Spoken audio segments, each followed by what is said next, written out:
Yeah, I know it doesn't quite make sense, everything they've been saying, but this chemical, they believe it is hexavalent chromium, is incredibly dangerous. It's very cancerous. And this right here is the building that they're saying it's coming from. A few updates here. I was at this building just the other day, and this fence was not here.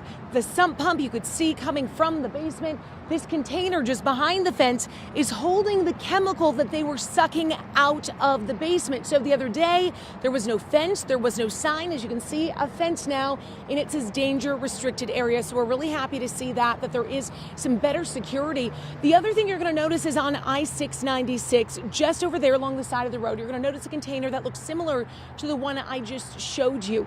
And that is new. According to Michigan Eagle, this is something they're doing to clean up. They installed a second sump pump on the side of the freeway to clean up that toxic soil from that chemical seeping from this factory into the groundwater, and getting to the soil there. Now we have video of that green goo, which was first noticed in I-696. It was, of course, determined to be coming from electroplating services on 10 Mile Road in Madison Heights. Again, that company was shut down due to EPA violations. Its owner convicted in federal court. How long this toxic material has been leaking into the ground, that is still a really big question, a concerning question. A sump pump on the side of eastbound 696 on the embankment is sucking out contaminants of that liquid.